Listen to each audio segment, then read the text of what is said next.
আমি ভাবতে পারিনি একটা স্কুল আমাকে এতটা অবাক করে দেবে। আজ যা দেখলাম সেটা বিশ্বাস করা কঠিন। নমস্কার বন্ধুরা, আমি চলে এসেছি এমন একটা স্কুলে যেখানে হচ্ছে ট্যালেন্ট শো, সায়েন্টিফিক এক্সপেরিমেন্ট আর কালচারাল প্রোগ্রাম।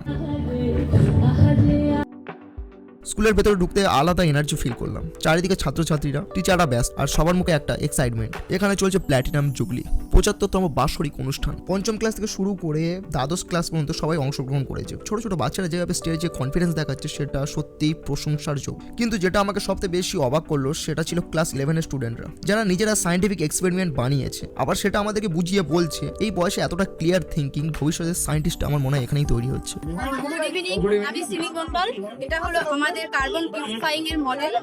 পরিবেশ সম্পর্কে একটু বেশি সচেতনতা বার্তা মানুষের কাছে পৌঁছে দিতে চাই। আমাদের এই ফ্যাক্টরি চিমনির মাধ্যমে যে ধোঁয়াটা আমাদের নির্গত হয় সেটাকে আমরা পাইপ লাইনের মাধ্যমে আবদ্ধ করে এই অ্যাবসর্ভারে আমরা কালেক্টর।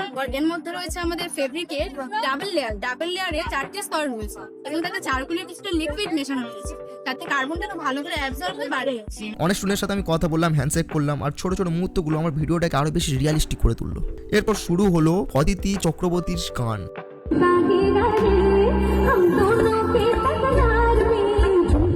আমি নিজের কানে গান শুনলাম, আর সত্যি বলছি আমার মনে হয় কিছু কিছু গলা এক কথায় অসাধারণ বলা যায়। সব প্রোগ্রাম শেষ করে রাতে বাড়ির পথে ফিরলাম। আর আজকে দিনটা শুধু ভিজিট ছিল না, একটা স্মৃতি রয়ে গেল।